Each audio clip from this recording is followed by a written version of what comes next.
Puts a damper on it sometimes. Now, hey, how about that hot little redhead I saw you with at the? You know what's so weird? I'm so used to her being blonde. So that night that you met her, I was like, she's usually blonde. Oh, okay. Because it throws unless you're just covering your ass because you're the ultimate worker, and now you're with the blonde and not the redhead. No, she's still a redhead actually, but I'm just so used to her being a blonde. But she's doing good. She's actually into her final phases now for special education. Yeah, she has to be able to teach retards to be with you. Exactly. Patience. So now let me ask you a question. The first time you got tweaked bad, you're out for a year. I think it might have been early 2003, right? Yeah, it was March 2003. That's pretty good. Damn. Yeah, and you were. I mean, that was your big neck injury, and you came back, and then I think you tore a pec one time, and now you're on this Achilles heel gimmick, but they're saying that you might be okay, huh? Yeah, well, it's weird. I've had 3 kind of major injuries, and some guys like Christian, he has had some lower back issues, but he's never had an injury. He's more wiry than you are. You're a little bit. He is a little more wiry. I'm not quite as wiry as I used to be. He's a lot more wiry than you are. No. I've gone down over the years. When it comes to the Achilles injury, did that happen? I mean, literally in the ring while you're working? Who were you working, Adam? I was working Jeff Hardy. It was in San Diego, and it was the opening spot of the match. And I went running into the corner. He went up and over behind me, and the mat will give a little bit. And as it was going down and coming back up, I think I was stepping down, and they call it an eccentric load, and it just shredded it. It just exploded. And I was really mad at first, because I thought what it felt like is someone had thrown a baseball bat from the upper deck and hit me right in the heel. So I looked behind me, I was pissed, and there's nothing there. And I went, oh man, I just blew my Achilles. And Jeff's kind of staring at me with the sideways, dog whistle, kind of like, what the heck's going on? And then I told the ref, I was like, I just blew my Achilles. He goes, what do you want to do? I was like, give me a minute. I got to try and figure something out. And I tried to stand up, and it just wasn't working. So how'd they end it? He just pin you? But Jeff, give you a quick count? Did Jeff knew? Did he just roll you up in a schoolboy, or what'd he do? It was very beginning of the match, so we couldn't really do anything. It wasn't like I had anything I could sell and just lay there, hey, swanton. I started thinking of things that I could do. See, so now your true wrestling philosophy has to come out. So what'd you do? They called. They rang the bell. Oh, they rang the bell? No, they just rang the bell. Yeah, exactly. That's what everybody, Boo! We want the Suicide Blondes back. Flop around like a fish for half an hour. I paid my money. I want Damian Stryker back. Work with me. Come on now. This sucks. I was thinking, okay, maybe I can take a twist of fate here. Okay, now it'll land on my toes, and that's really going to suck. Because you look down at your foot, and it's sitting sideways, and you can't move it. And it just and God forbid you do a job in the middle clean. So I mean, God forbid. I mean, Edge does not do jobs in the middle clean. So we're gonna have to think of something here. Well, hell, just ring the bell. That way, I get a no fault or something like that. And I still. Well, you know what? I always do them for Jeff. So if it was gonna be anybody, it might as well be him. He's a good kid, man. I hope he gets through that. I hope he gets through what he's going through, man. The sport needs him back. Both him and Matt are great kids. They really are. Jeff's kind of, beats to his own drum, marches to his own drum, and both of them are just unbelievable workers. I hope he gets through all that. Are the boys behind him okay? I think so. Jeff's one of those guys. Yeah, nobody's got anything bad to say about Jeff because he's just a nice guy, and he's a different cat, man. He likes his own thing, and you got to appreciate that. But he's not one of those guys that causes problems in the back or anything like that. He just keeps to himself, and he's kind of weird, but he's not weird in a bad way. He's just kind of weird in an alone way.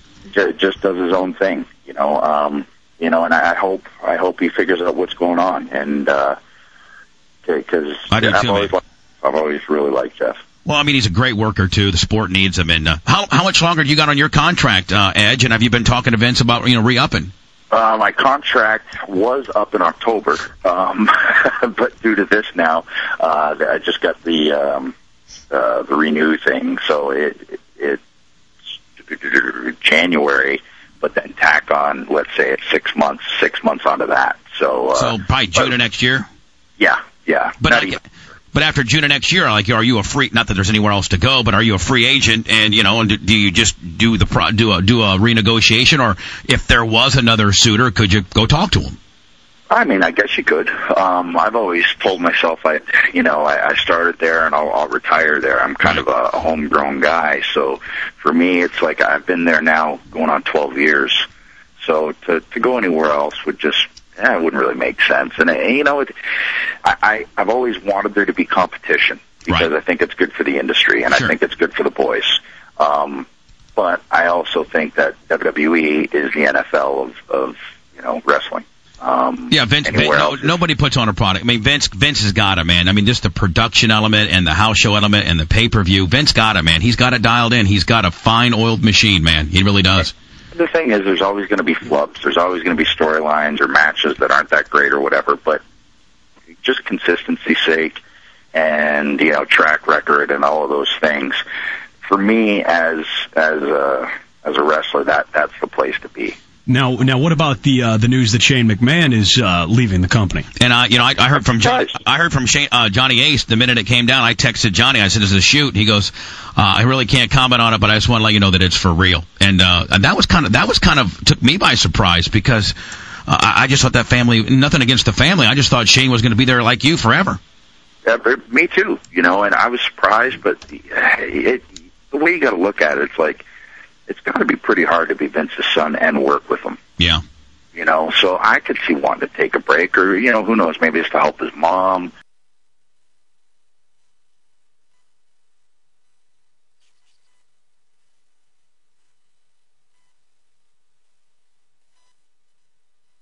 Having a more major role in it, which would it's probably where it's headed. Not that it's a bad thing or anything. Yeah, probably is where it's headed. If I were to renegotiate, I would imagine Vince would probably still be there at that point. But if I were to try and make it to another one, I'd probably be negotiating with Stephanie. No, is Vince? I've been with Vince a couple times, probably a handful of times, and God, I'll tell you, even when you're just talking to him friendly, he's intimidating, man. He is just an intense guy, is he not? He is. He's a very intense man. He's one of those guys that when he walks in a room, you know it.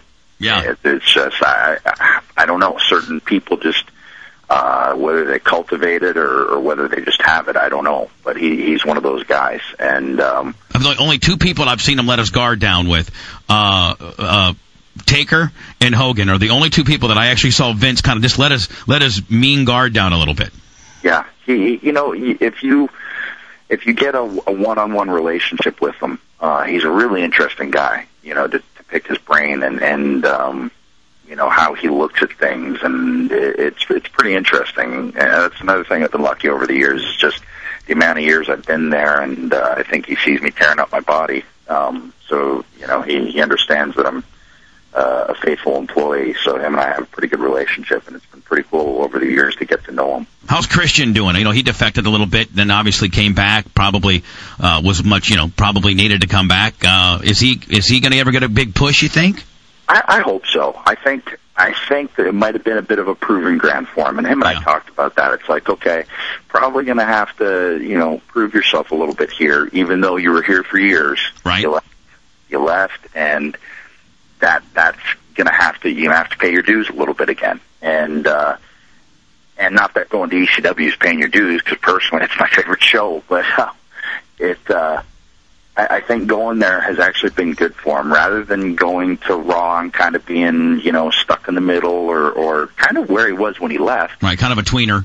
Yeah, he's got to go to ECW and help a bunch of young guys, and he's making them all look like stars.